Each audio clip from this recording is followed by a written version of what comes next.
He slowly extended the rope toward the wolf, then quickly tied up its mouth so it couldn't bite. Cota took the wolf away, but even though he was starving, he didn't kill it. Instead, he used water to clean its wounds and carried the wolf into a cave. The next day when Cota woke up, he found the wolf had already untied the rope from its mouth. It bared its sharp teeth at Cota, but he approached slowly with water, talking to it in human words the wolf couldn't understand. The wolf's aggressive mood calmed down, and it drank the water Cota offered. With this simple act, the first domestic dog in human history was born. Cota was the son of a tribal chief from 20,000 years ago. A few days earlier, he had joined his tribe on a hunt. They smeared buffalo dung on their bodies and crawled forward on their bellies. Not far away was their target, a herd of hundreds of yaks. When the tribal chief gave the command, the hunters threw their spears at the yak herd, forcing them to change direction. One bull turned around and charged fearlessly at the humans. It picked the weakest young man, the tribal chief's son. The chief shouted and threw his spear, but it was too late. The spear hit the yak at the same time Cota was knocked off the cliff. Cota desperately grabbed onto a rock,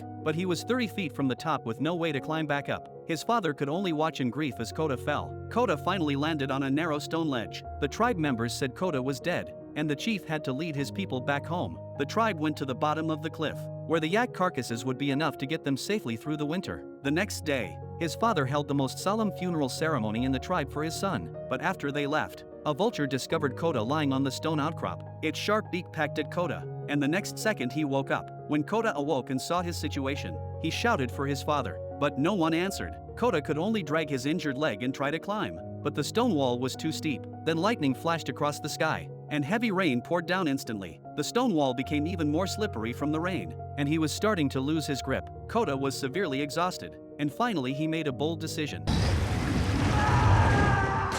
When Cota woke up again, he was on flat ground. Sharp pain suddenly shot through his leg. It was broken. Cota could only drag his broken leg and crawl toward a dirty water hole. He stuck his head in and drank deeply. Cota took off his shoe and saw his injured ankle had swollen badly. He placed stones on both sides of his foot, found the right position, and pushed hard. After the bone was back in place, Cota tied branches to it, making a simple splint. Hours later, Cota finally reached the top of the cliff, but he was devastated to see the grave marker his tribe had made for him. Cota knew they wouldn't come back to rescue him. He frantically kicked down the grave his tribe had built for him. Cota collapsed to the ground crying in despair. Even worse, he heard a wolf howl. Looking behind him, Cota discovered several hungry wolves had already spotted him. That night, Cota only dared to spend the night in a tree. He hadn't eaten for days, and his only food was a not-too-fat earthworm. The wolf pack surrounded him, and Cota limped up the tree but was bitten by one wolf. In the crisis, Cota pulled out his knife and stabbed the wolf that bit him, then climbed up to safety. When Cota woke up the next day, the wolf pack was gone,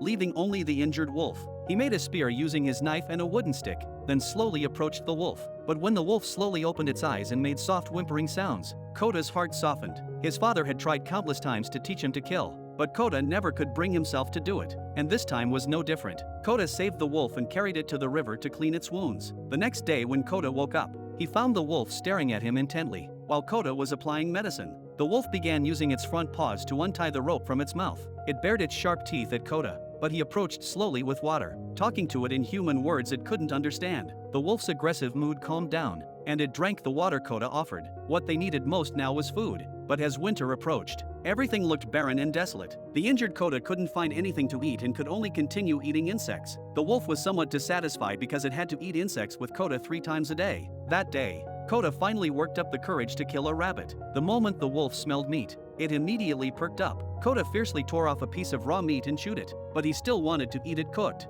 Finally, the wood started smoking, and Cota had a good meal. The wolf looked pitiful beside him, constantly making whimpering sounds. Cota threw some meat to it. That night, Cota reached out to pet the wolf, but it bared its teeth at him again, still not wanting Cota to get close. So the man and wolf looked up at the sky together, and Cota suddenly felt homesick. Cota's foot had mostly healed, and he was ready to start his journey home. Cota said goodbye to the wolf, but it bit down hard on his scarf. Reluctantly, Cota had to leave alone, but after a few steps, the wolf followed him. Cota kept turning back to drive it away, but the wolf seemed to have latched onto him. Suddenly the wolf passed Cota, and he followed it curiously, discovering several wild boars at the foot of the mountain. The wolf shot out, and Cota nervously raised his spear. When the boars were driven toward Cota, he was afraid they would get away. The wolf looked at Cota with eyes full of disdain. Seeing the wolf about to leave, Cota quickly whistled at it, as if driven by some mysterious force. The wolf would unconsciously walk toward Cota whenever it heard the whistle. The first dog in human history was born this way. Cota named the wolf Alpha, and the man and wolf began hunting together. Alpha was responsible for attacking, and Cota was responsible for cooking. When eating meat at night, Alpha's eyes were always full of disdain, but when sleeping, it would actively come over to snuggle with Cota and even provide wake-up service in the morning. Cota decided to give Alpha a bath, using a rough method of grabbing it and throwing it directly into the water. After the bath, Alpha saw fish in the river and caught one with perfect timing. From then on, Cota and Alpha depended on each other. Winter came quickly, with white snow covering the deep mountains. Cota could now work in perfect coordination with Alpha to hunt prey together. But that night, a wolf slowly approached them. Cota nervously extended his spear and watched Alpha walk toward the other wolf. Cota immediately understood as a single guy. He felt the blow and let Alpha go. But every night, Cota couldn't help but miss it. That day, Cota was traveling through heavy snow when he accidentally fell into an icy lake. Cota was swept away by the current as he desperately pounded on the ice. Then a wolf appeared. Alpha had come back. It leaped up, trying to break the ice, but it was no use.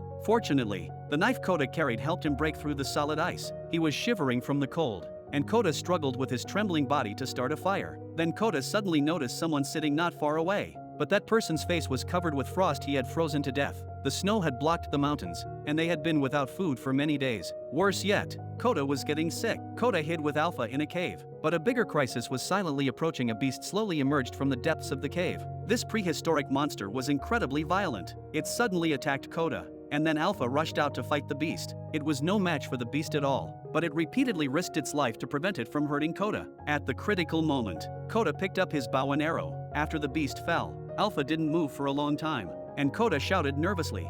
Finally, it broke free from the beast's body and crawled out, covered in wounds, and collapsed heavily after just a few steps. In the cave, Cota fed on the beast's meat while Alpha lay beside him. They were out of medicinal herbs, and their situation was getting more difficult. But to survive, they had to keep moving. Finally, Cota discovered his tribe's totem. Both the man and wolf were severely injured, and they supported each other as they walked forward. The blizzard became more violent each day, and finally the wolf began to fall behind and eventually collapsed from exhaustion. It was too badly injured to walk anymore. Cota gently encouraged it, asking it to hold on a little longer. Cota picked up Alpha and continued on, finally collapsing in the snow and falling into a deep sleep. In his dream, he suddenly remembered his father once praising him in front of his mother, saying he was braver than anyone. This dream inspired Cota. Cota suddenly opened his eyes and continued on with Alpha in his arms. That will to survive supported him, and Cota finally saw his tribe. Alpha in his arms had fallen unconscious, and Cota walked trembling step by step toward the tribe. When he entered,